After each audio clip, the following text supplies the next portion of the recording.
This is a continuation of a two-part series featuring my guest, Karl Terry, on the history of Roosevelt County.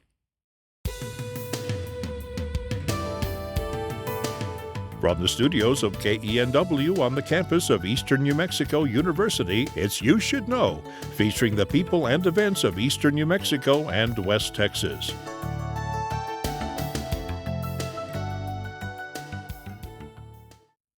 Welcome to You Should Know. I'm your host, Evelyn Ledbetter, and I have the pleasure of visiting with Karl Terry. Karl, thank you for being here with us. Well, thank you for having me back. So, we had so much information about the founding of Portales and how it came to be, and Yeah, I warned you. you did warn me. This is no way that this would just fit into one segment, so I appreciate you coming back. But you kind of did a tease of whiskey and water, and we covered quite a bit of water. And I know there's a little bit more, but I really want to hear about that whiskey part. Let's just review a little bit on the water. We kind of got up to the fact that we were at this point doing irrigated farming, right, as well as dryland farming still was happening. But we were really through the middle of the 20th century, we were going strong in irrigated farming, and it evolved. It first started out with ditches, open ditches and whatnot, and then they used eventually aluminum set tubes that they were putting out of the ditch into the furrow, and then gated pipe. And my family did both of those, and I can recall the irrigation tubes and the gated pipe and moving the pipe and how we did that both on my family's and my granddad's place, and then eventually a lot of the farms went into sprinklers, and we were talking about how the first ones were those big where they the sprinkler heads up high, and the evaporation was a real problem. And now they've evolved to a much smarter irrigation system that puts the sprinkler heads right on the crop, and they're controlled by their phone apps. Yeah, they are. Your husband's probably got a. He does. He does. He probably controlled by. He can start and stop sprinklers with his phone. But as much of an influence that was, we began to early as the 50s, hydrologists knew that water wasn't going to last, and then they knew that.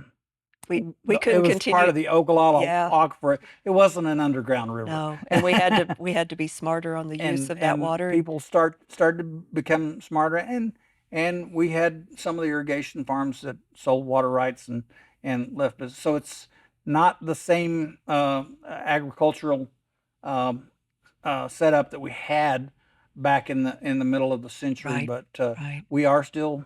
We truly some irrigated and some. We truly were an irrigated community. Yeah. That's what brought people in. That was kept it alive. What made the cash register downtown ring, and you knew if you had a good year, the merchants had a good year, and it still brings a lot into this economy. Still does. So we just trying to find a place we changed a little bit with the dairy industry, but it's still very agriculture based and still the main influence of our economy. So now, whiskey. Yeah, so if you go back to Portales' incorporation, the whiskey and the water intersect.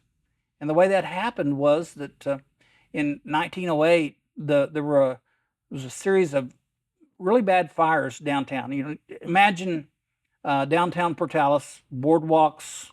Right. Wood most buildings. Of the buildings were wood. Sure. And they had a fire in July of 1908 that just wiped out the entire east side of the square, and we didn't have. They were bucket brigading.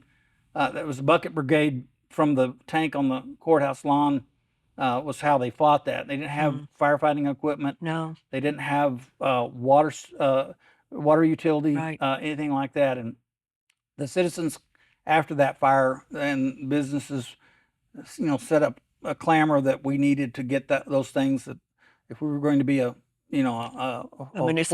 full city, we needed to get that. And the first step in doing that was to incorporate the city so that we could move forward with having waterworks and then electrical and whatnot. Sure. And so that first election, that was held in January of 1909. This was prior to Prohibition, which happened in 1919, but there was a movement all across the country, especially in the smaller rural Small town. time. You know, there was a The Bible Belt. yeah, exactly. And we'd gone from, you have to remember that we were a cow town Yeah, this was a rowdy with town. saloon. When you know, the railroad got here, they were catering to railroaders Right. and cowboys, Right. and so there was a saloon on every corner, gambling establishments, brothels. Yep.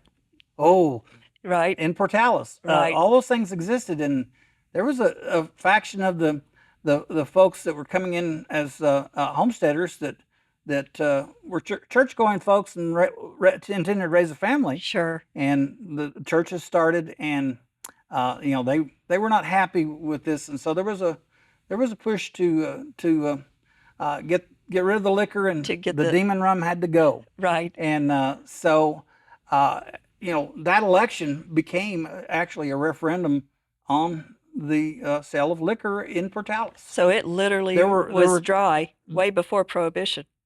well, sort of. Wait, I jumped Sort of, ahead. sort of, Okay. kind of. The two ticket. You know, they had tickets that there was a whole slate of folks that were running, you know, for the municipal offices, from mayor on down. W.E. Lindsay was on the. Make sure I get the names right here. Citizens ticket. Yeah. No, I'm sorry. He was the home protection ticket. Okay. And then there was a home protection ticket. There was the dry faction, and the citizens ticket, which Was the was wet. kind of backed by the saloon owners. Sure. And they had their candidates, and so the two kind of faced off in this first election after incorporation, and the dry vote did eventually win out. But the church is because the church is really organized at that point. You know, they had the Baptist church and Methodist and Presbyterian were the three main churches that were Right. there, and one of the in the lead up to the election, the fairly new minister at First Baptist Church, E.P. Aldridge, he presented a sermon on the title "The Taking of Jericho," and to quote him, "With the help of God and the saloon walls will soon fall, and Portales will be rid of liquor forever." Wow. That's Well, a pretty good campaign the platform.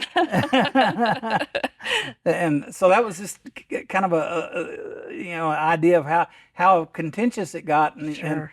and he actually he owned one of the newspapers in town, and then the other side was controlled. So there was Quite the battle. it was quite a deal there between the factions and different newspapers. Yeah. And All the people coming in with the farming and the irrigation. that was They didn't want to raise families here in such a rowdy Exactly, time. So exactly. they wanted that part of it so gone. it went back and forth, and the wet faction actually won an ensuing election. But as Lindsay came in, and they you know, one of the first things they did was to one of the first things they passed was to get the water works going, to fund that, and then the second thing was Let's- to prohibit sale of alcohol, and they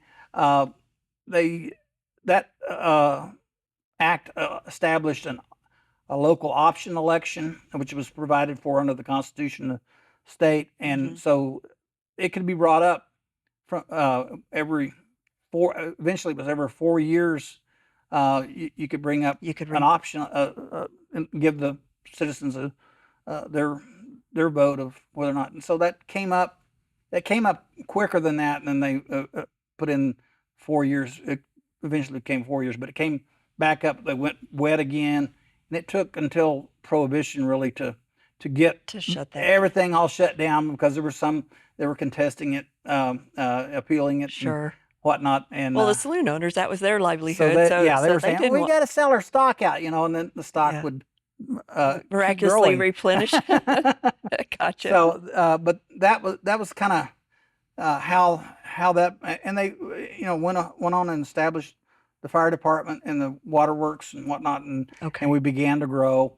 But this deal of dry, we once Prohibition hit, the whole country was dry, and in 1933 Okay. when the when Prohibition was repealed, everybody thought, well, probably Portales will now We'll go along with it. go along with it. And so there was in the election after Prohibition was repealed, the vote they held the option election, and it was 1193 to 924. So still by a So pretty it's good still, margin. they still wanted dry, and What about Clovis? Clovis was dry at that point too. They eventually they became a wet county, and then the city Okay. went wet. Some people might remember that we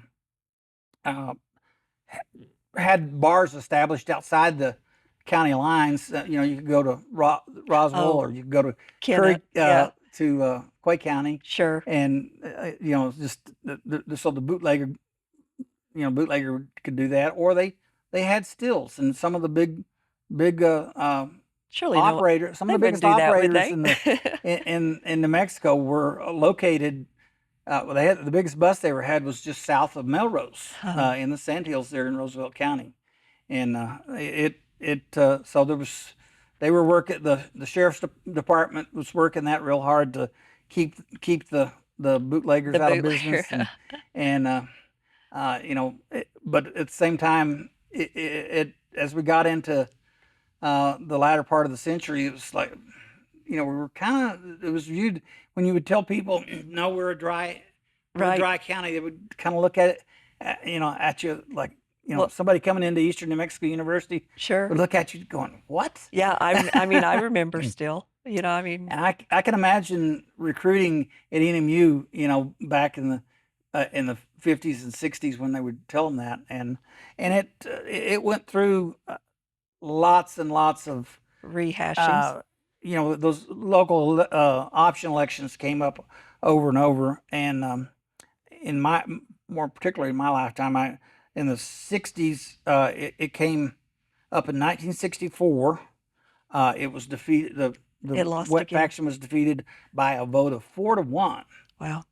And then in '73, things had started Little to change a closer. little bit there, and just 9 votes separated Wow. the kept it dry By 9 votes. by 9 votes. That election went into they contested it, and it got into a lawsuit, and eventually was decided in the courts that the election was Mhm. good.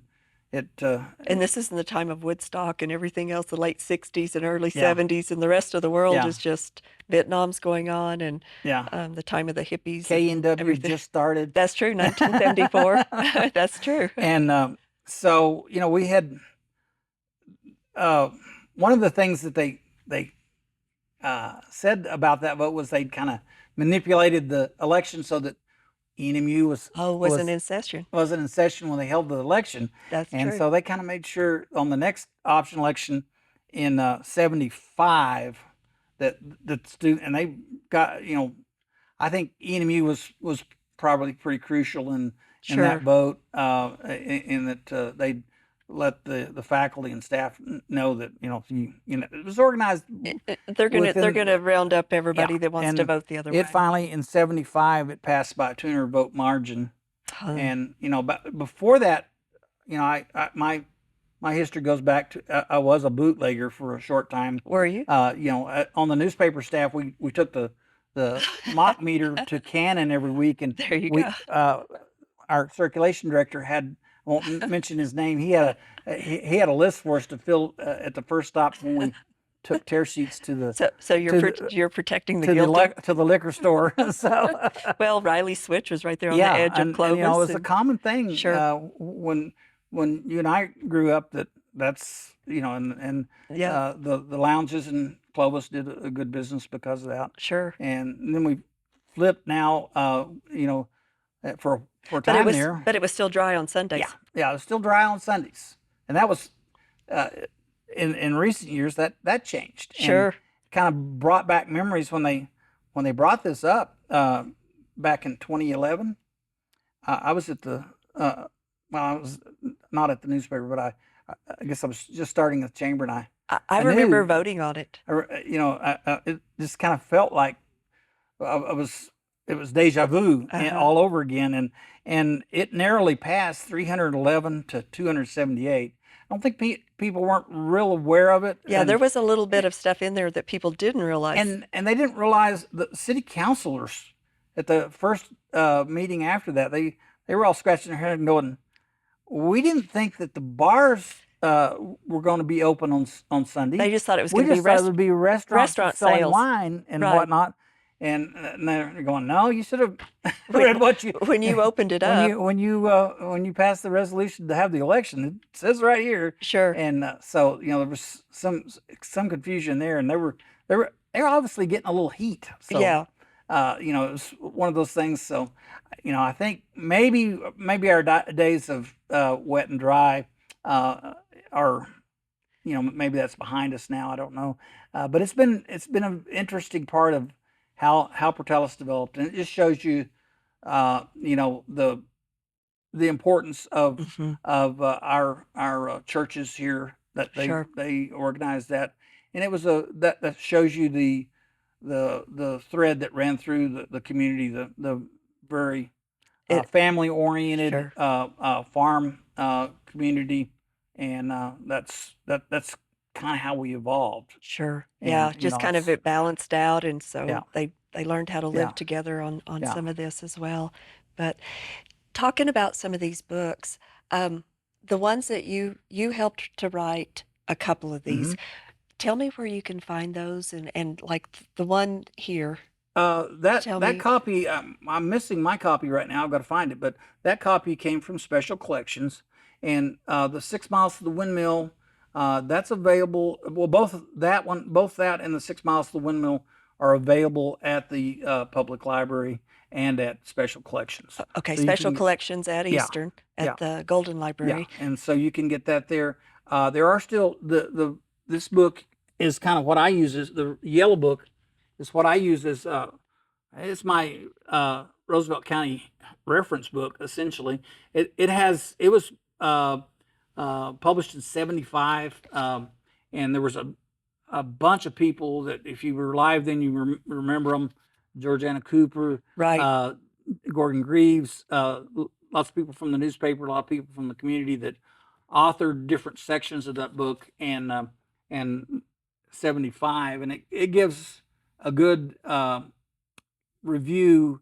It's not real in depth but the chapters do review the different stages and the different part. It's got the development of the clubs and the churches, and then it also explains how Portales was formed, and Well, talks about the schools. there's great pictures and things in here as well. Lots of good pictures in that book, and so if you wanted to keep one book around to kind of get you, those are still available at the chamber. Okay, so the Roosevelt County Yeah, Chamber, people can still they go ended and buy them. up using the chamber as a selling point, and so there are still some of those down there Okay. available, and it's available in the library as well. And then the other book, Ruth Burns White, A Man Was a Man in Them Days. That book it tells good stories about prior to the railroad coming in 1898. It talks about it starts with the ranches and the cowboys, and has tales there. Okay, And so that's a very and the good. name A Man Was a Man in Them Days. Okay. And Pioneers of it the was, Llano Estacado. it was if old timers remember Eddie White, Hmm. and it was her his wife, Ruth Burns White, who Ruth. Well, anyway, it's I have to get the right Rose Powers White. Okay.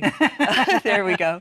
Get it right. Ruth and then her daughter Ruth White Burns, which her husband Mike Burns was mayor of Portales, and she took her mother's notes, and she interviewed the old time cowboys, and her mother's notes became this book. I have not read that, And so that's going to be on my list. it's a little more narrative version, and so it's more of a comfortable read. The Yellow Book was kind of it More had historical. well, it had several different authors, so it was like you'd go from one to the next chapter, and it's like, well, this reads different from the last chapter, so it's not as easy to read. But that book is really easy Is a nice one. to read. Now, is it still in publication? Is that one you can still buy, or It's still available at the chamber as well. okay? That may be getting the last time I ordered books at the chamber there, it was they were getting down to her son Ruth has passed on. I got on the Portales Centennial book. Ruth was one of the authors, and we kind of did some of the same stuff they did on the Yellow. There was Okay. we broke it into sections. There were several different authors in that book, and that Portales Centennial is not in print any longer. Oh, so that It sold out pretty fast, and so it's a good summary of the different things, different parts of our history, and it's pretty interesting. when you were doing the leadership for Talis, there was a gentleman that you had come in, and it was a book. Was his name Pete? Oh, yeah, Pete Trejo. And he talked about, He's got his book is called History and Heritage of Hispanics of Roosevelt County. and it's a really great read as well. Yeah, it's a very narrative read, and talks about he goes into first coming here as a migrant Right. family, and work in the fields and whatnot, and then growing up, he was a police officer Mhm. when I was a teenager, And I think he and actually talked about and then he was from Estancia or Encino, and they Encino, I worked think. in the bean fields, Yeah. and then they came here to get work pulling broomcorn and Yeah. hoeing and things like that, and talks about the changes of Well, Hispanics he in claims that Roosevelt County. they were one of the first families Right. to stay because they would migrate in for the crops, Hmm. and then leave after the harvest was done. But his family stayed over. Had a family that gave them a spot Right. to sink roots in, and they stayed. And so he claims that his family was one of the first permanent Hispanic families in that I bought one area. of the books when he spoke at leadership, and I actually read it, and then it was sitting there on the counter at home, and my son came in for Christmas, and he's a history buff, and he delved into that. So, it was just interesting. There's so much pieces of the agriculture, and And like you said, the rough Cowtown days, Yeah, and and he eventually became a school teacher and taught school here, and right. so and still Pete's still one of the 3 or 4 old grouches. Like with me, He's one of those. he's one of those 3 or 4 old grouches in Portales. Well, and you do a lot of speaking at different places and things. I know, like I said, you've spoke at Rotary, and I'm Yeah, sure a lot of other but places as well. this program I've done in different versions for Rotary and Woman's Club and Altrusa. Sure, sure. So a good resource is to go to the Roosevelt County Chamber of Commerce or to call them, and I mean, if these books are not We have going to be several there very books long. available there, and Pete's book is available there as well. And You said David Stone actually wrote a book yeah, also. David's is not in print. And I Okay, don't think you probably have to check at the bank and see if they might have, uh, and maybe one in the library, possibly. It'd be worth a I did check. not see that in the library, but it might be. Okay, but that would be a really good one too. Yeah, there's some tales in that. David is good at spinning a yarn, and the storytelling he does in that book is very very entertaining and very it's some of it's probably true. No, he's got a lot of history in He there, does. and it's very much storytelling. That's And so really cool. there's just we've had a unique history We have, in Portales and Roosevelt County. and Um, who knows where it's going to go from and here. the thing, one of the things that makes us unique, I think, is that we've ended up with a diversity of people We have. with ENMU and Cannon Air Force Base Yep. here. And we didn't even touch on that. And I mean, it's just Oh, wonderful place to raise a family and grow up. well, Carl, And this what is the roots of it. I really appreciate you coming on, and this is a piece of that historical data that we have it for posterity now with you doing the show, and I really appreciate that. All right. So we may have you on again one of these It'll live days. on YouTube forever. That's true. And to all of you out there watching, thank you. We will see you next time. Cheers.